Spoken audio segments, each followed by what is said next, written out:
Luis, welcome to Samurai Japanese class. Do you know what the most difficult language to learn is? I think it's Arabic, but Japanese to be said the most difficult language in the world. Why is that? It's because of the three big issues. First of all, do you know what is the difference among hiragana, katakana, and kanji? Hiragana is like this. Looks like cute. Katakana is like this. Looks like strong. Kanji is like this. Looks like hard. And one of the reasons Japanese language is difficult to learn is the kanji has two different readings, onyomi and kunyomi. The onyomi is close to the Chinese language, and the kunyomi is used to express a traditional Japanese language. One kanji changes the way to call it used with sentence and other kanji. For example, kusa and so. Just this kanji is called kusa. It means grass. This kanji plus this another kanji is called sogen. It means field of grass. Secondly, for example, how many words do you need to memorize to speak English at a conversation level? Like I play basketball. It's 2600s to 2700s. It looks like it's a lot. Compared to that, how many words about the Japanese language? It's 7,000 to 10,000. Oh my gosh. And plus, it's not like only alphabet. You need to know each word is with hiragana or katakana or kanji. That's crazy and hard. Also, the way of calling depends on who talks to who. For example, like I. Even if you are a man or a woman, you use I or me, my, mine, right? But Japanese language is complicated.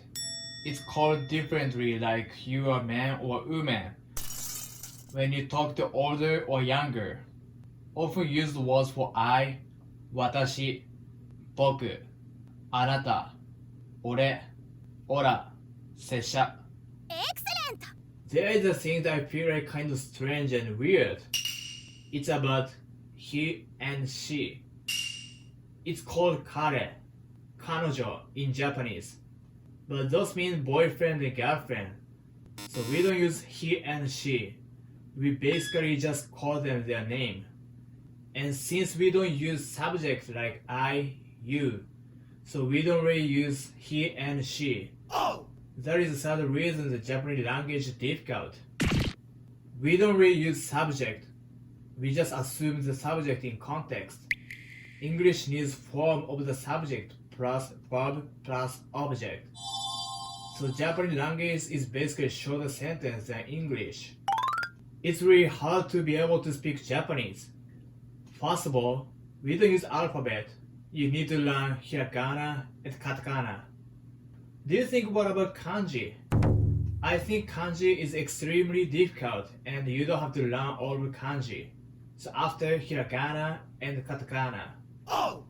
Therefore, I don't recommend mastering Japanese perfectly. However, I recommend to learn only practical sentence to people who dating with Japanese or getting married with Japanese, making Japanese friends. That's why I studied YouTube, because I want to learn only funny sentence and take action. I'd be happy to get your opinion and advice. Of course, Japanese language is made for Japanese people, so there are sentences that can't be translated. I want to talk about 4 famous sentences that can't be translated. Are you guys ready?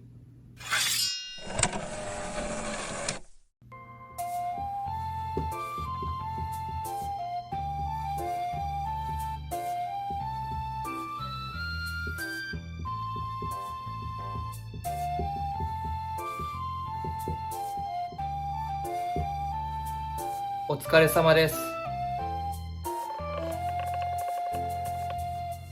お疲れ様です。 This is often commonly used sentence. When I enter the company, when I meet my boss, when I talk to older people.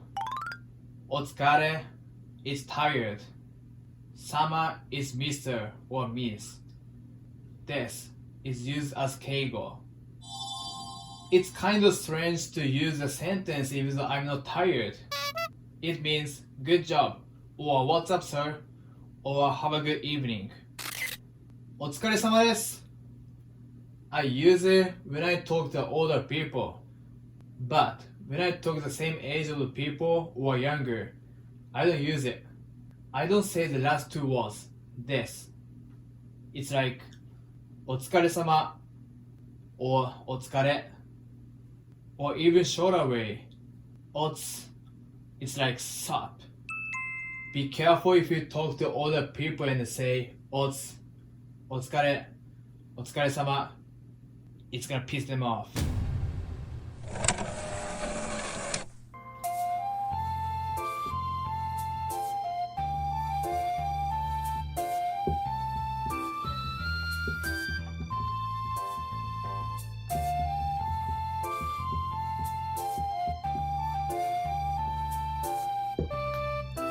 よろしくお願いします。よろしくお願いします。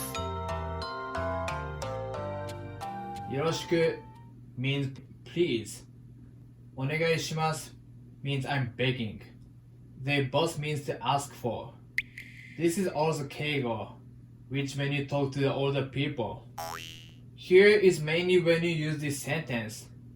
When you ask someone for something, when the game begins. Basically, we use it when we ask for something. And also this means nice to meet you. For example, before the meeting starts, よろしくお願いします.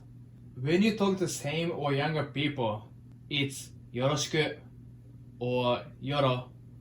In comparison with Keigo, Tamigo is basically less of letters.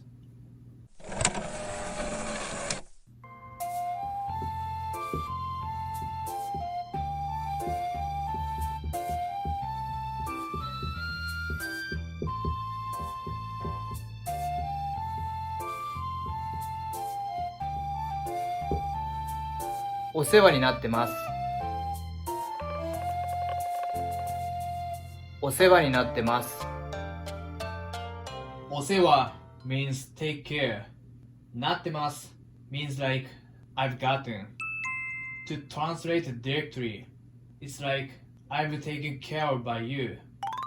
When it's mainly used is when I call someone from another company on the phone. When I meet someone who's taking care of me. お世話になってます or we say お世話になります The both meaning is the same and both are Keigo. You don't need to learn these two sentences together, but let's remember there's some other way to say it.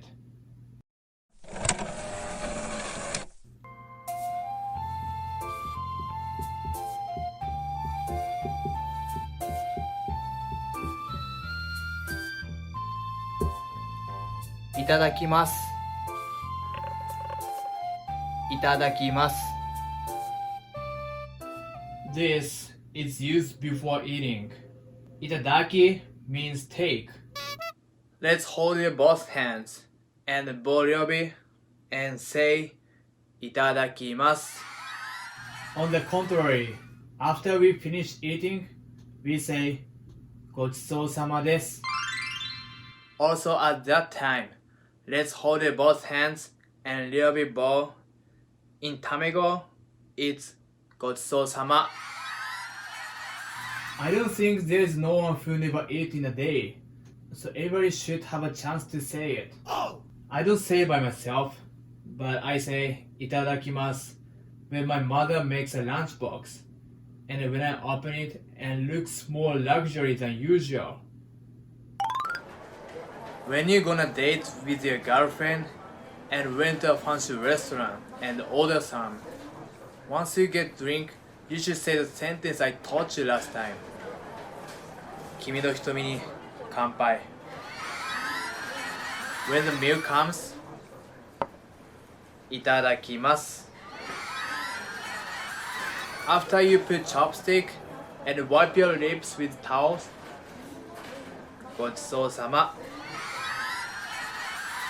She'll think how proud and cool you are. She will love you more for sure.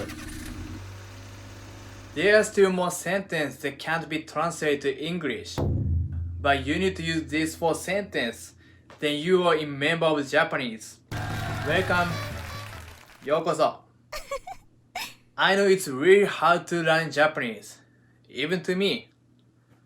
Sometimes I don't come up with Japanese. Then who I am? Let's shorten the distance from Japanese people little by little using my channel. Don't worry. I'm pretty sure the Japanese people also want to have a various conversation with you. See you soon. ではまたね。